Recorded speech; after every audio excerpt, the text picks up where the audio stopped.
اللہ علیہ وسلم حدیث شریف مجھے پڑھ کر سکھا دیجیے. تو 2 سال تک شیخ بقی الدین رحمۃ اللہ علیہ فقیر بن کر امام احمد بن حنبل کے گھر پر پہنچتے اور پکارتے کہ اللہ کے نام گجر ہے تو امام. وہ حدیث شریف امام احمد بن حنبل فرماتے یہ اپنے آستین سے کاغذ نکال کر اس حدیث شریف لکھتے. تو لکھا گیا کہ 300 احادیث شیخ بقی الدین رحمۃ اللہ علیہ نے حدیث شریف لکھی. ایک وقت آیا اللہ نے ظالم کا خاتمہ کیا اور جب امام احمد بن حنبل نے اپنے مدرسہ کھولا تو ہمیشہ امام احمد بن حنبل انتظار کرتے شیخ بقی الدین کا اور یہ فرماتے کہ میں نے سب کو علم سکھایا مگر میرے پاس جو فیض تھا میں نے شیخ بقی الدین کو دے دیا. تو میرے عزیز دوستوں اور بزرگوں علم بہت بڑی چیز ہے اور یہ علماء کرام ہے. آپ ان کی شان دیکھیے کہ اقتدار کسی سے چھینا جا سکتا ہے مگر علم نہیں چھینا جا سکتا. وقت کے بادشاہ بھی ہوں گے, اقتدار کی کرسیوں پر بیٹھنے والے سیاستدان بھی ہوں گے, مگر جہاں پر آپ کو ایک عالم دین نظر آئے گا آپ کو سمجھ میں آ جائے گا کہ یہ عالم دین ہے. تو اللہ نے ان کو یہ برکت اور شان عطا کی ہے. بلکہ مصنوی شریف حدیث شریف یاد آ رہی ہے کہ اللہ سبحانہ و تعالیٰ حشر کے میدان میں ان 4 لوگوں کو کہے گا کہ ان کو بغیر حساب کتاب کی جنت میں داخل کرو. اور جب یہ 4 حضرات جنت کے دروازے پر جائیں گے تو ان میں بحث ہوگی کہ سب سے پہلے میں داخل ہوں گا. اس میں ایک حاجی ہوگا جو پورے حج کے صحیح طریقے کے جو بتائے شریعت اصول کے مطابق حج ادا کیا, اور پھر اس میں ایک شہید ہوگا جو اللہ کی راہ میں اپنی جان کی شہادت پیش کی. اس میں ایک عالم دین ہوگا اور چوتھا اس میں وہ شخص ہوگا جو دولت اللہ نے اس کو دی وہ صرف اللہ کی خوشنودی کے لیے اپنی دولت کو دین اسلام کے لیے استعمال کیا. اللہ سبحانہ و تعالیٰ جبرائیل علیہ السلام کو بھیجائے گا کہ آپ جاؤ. حضرت جبرائیل علیہ السلام جا کر پہلے اس حدیث اس شہید سے پوچھیں گے کہ تم کیوں جانا چاہتے جنت میں. پہلے تو کہے کہ وہ شہید کہے گا کہ میں اللہ کی راہ میں اپنی جان کو قربان کر دیا حق کی کامیابی کے لیے, باطل کو شکست دینے کے لیے. تو میرے عزیز دوستو حضرت جبرائیل علیہ السلام اس سے پوچھیں گے بتاؤ تم نے کہاں سے سنا یہ بات. وہ شہید کہے گا کہ میں نے عالم دین سے سنا. حاجی سے پوچھیں گے بتاؤ تم نے یہ کہاں سے سیکھا کہ حج صحیح طریقے سے کرنا چاہیے. وہ کہے گا کہ عالم دین سے سنا. پھر وہ اس شخص سے پوچھیں گے جو اپنی دولت جو اللہ نے اس کو دی اس کو اللہ کی راہ میں استعمال کرتا تھا, خیرات کرتا تھا, مدد کرتا تھا غریبوں کی. وہ کہے گا کہ میں نے عالم دین سے سنا. تو جبرائیل علیہ السلام کہیں گے تم سب نے عالم دین سے سنا تو پہلا ان کا آپ کے جنت میں جانے کا. وہ عالم دین پکار کر کہے گا نہیں یا اللہ یہ اس شخص کا حصہ ہے جس نے میرے مدرسے کی مدد کی تھی پہلے اس کو داخل. تو میرے عزیز دوستوں اور بزرگوں یہ علماء کرام کی عزت کرنا, ان کا احترام کرنا یہ ہم سب پر لازم ہے. اور الحمدللہ میں مبارکباد دیتا ہوں ان ماں باپ کو جنہوں نے بڑی مشقتیں اور محنتیں اور قربانیاں دے کر اپنی اولاد کو حافظ قرآن بنایا. حضرت علی رضی اللہ تعالیٰ عنہ سے روایت ہے کہ اللہ کے رسول صلی اللہ علیہ وسلم نے ارشاد فرمایا اپنی اولاد کو 3 چیزیں سکھاؤ. ایک اللہ کے رسول سے محبت, دوسرا اہل بیت سے محبت, اور تیسرا ان کو قرآن پڑھاؤ. اس لیے کہ وہ جو قرآن کے حاملین ہوں گے اس دن اللہ کے سائے میں رہیں گے جس دن کسی کا سایہ نہیں ہوگا سوائے اللہ سبحانہ و تعالیٰ. تو میرے عزیز دوستوں اور بزرگوں ہم تمام کی ذمہ داری ہے بشمول میرے کہ ہم اپنی اولاد کو, اپنے نواسوں کو, اپنے پوتروں کو, اپنے خاندان کے بچوں کو اللہ کے رسول صلی اللہ علیہ وسلم کی محبت ان کے دل و دماغ میں ڈالیں. اور وہ دل و دماغ میں ڈالنے کا بہترین طریقہ یہ ہے کہ ہم علماؤں کی مجالس میں اپنی اولاد کو لے کر جائیں. اللہ کا ذکر جہاں پر ہوتا ہے وہاں پر اپنی اولاد کو لے کر جائیں. اور کسی ایک عالم دین نے مجھے اچھا بتایا کہ انہوں نے ایک وقت اپنی اولاد کو اپنے گھر کی چھت پر لے کر گئے اور کہا کہ دیکھو یہ چاند کتنا خوبصورت نظر آ رہا ہے. تو چھوٹے بچے نے کہا کہ ہاں بڑا خوبصورت نظر آ رہا ہے. پھر اس عالم دین نے اپنے بیٹے سے کہا دیکھو چاند جتنا خوبصورت ہے نا، یہ تمہارے اور میرے رسول محمد صلی اللہ علیہ وسلم کی خوبصورتی کے سامنے ہیچ ہے، کچھ بھی نہیں۔ پھر اس عالم دین نے اپنے بچے کو بتایا کہ یہ میں جو عالم ہوں، اپنے بچے کو عالم دین بنانا چاہتے تھے، تو انہوں نے رسول اللہ صلی اللہ علیہ وسلم کی حدیث شریف پڑھ کر بچے کو سمجھائی کہ اللہ کے رسول صلی اللہ علیہ وسلم نے یہ فرمایا کہ ایک عالم دین اور ایک عام آدمی فرق یہ ہے کہ جیسا 14ویں کا چاند چمکتا ہے اور اس بازو ستارے اس سے زیادہ 14ویں کا چاند جب خوبصورت ہے وہ عالم دین ہے۔ پھر انہوں نے اپنے بیٹے کو سمجھایا کہ جب اذان سنا بچہ ان کا 4-5 سال کا تھا تو ان کے بچے نے پوچھا ابا یہ اذان کیا ہے؟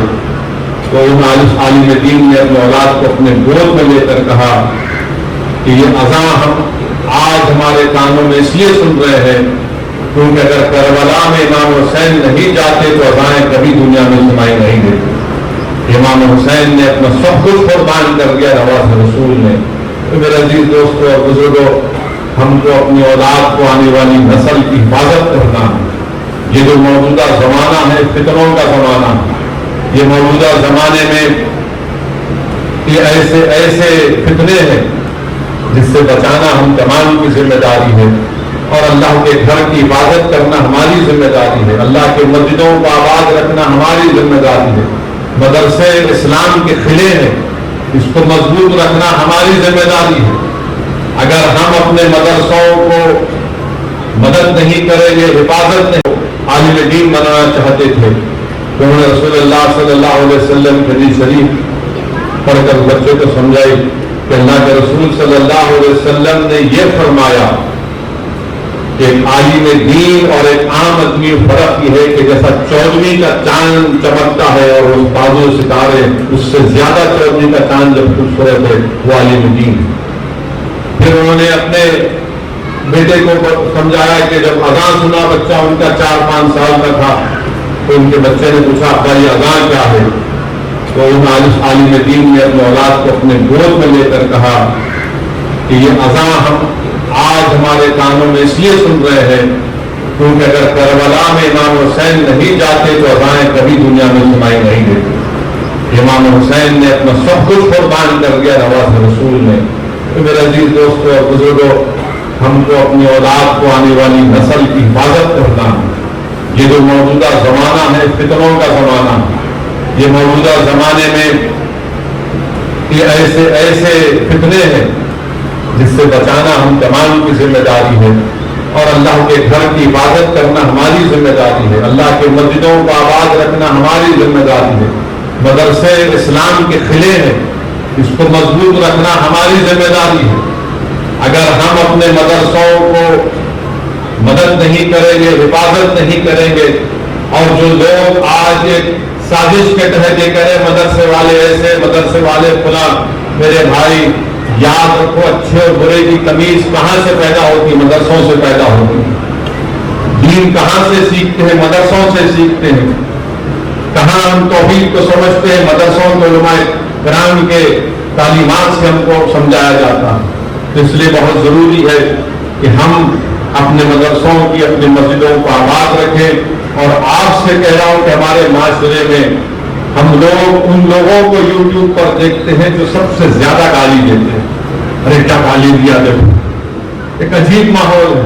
جو سب سے بدترین جس کی زبان ہوتی ہے گالی گلوچ کرتا ہے، آپ دیکھ لیجئے ان کو دیکھتے ہیں۔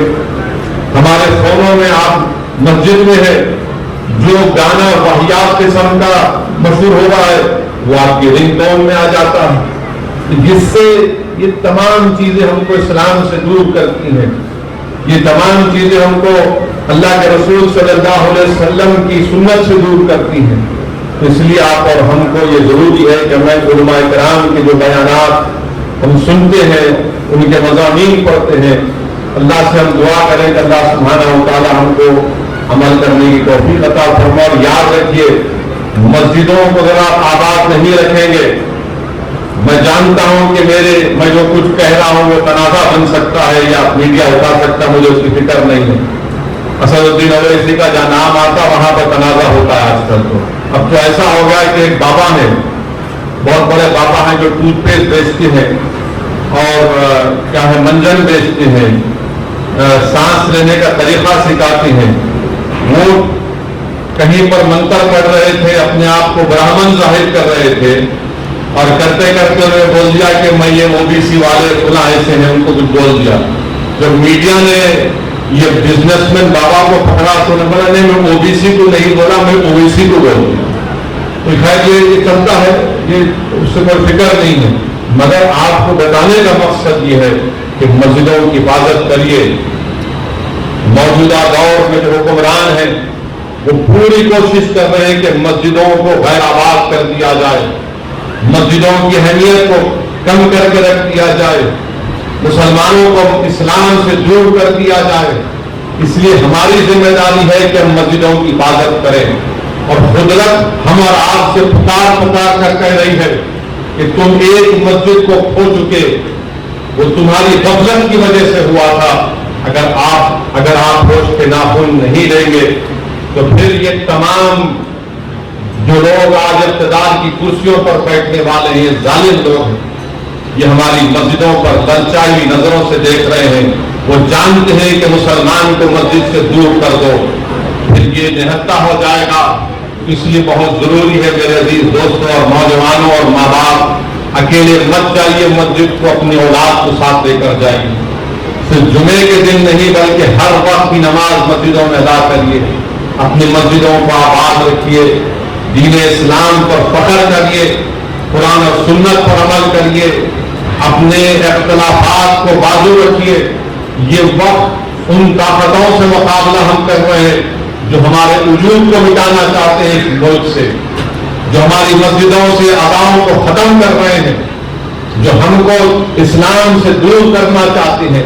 تو اس وقت میں اگر آپ اور ہم مل کر کھڑے ہوں گے تو انشاءاللہ تعالی اللہ کی مدد ضرور آئے گی اور اللہ کی مدد آئے گی.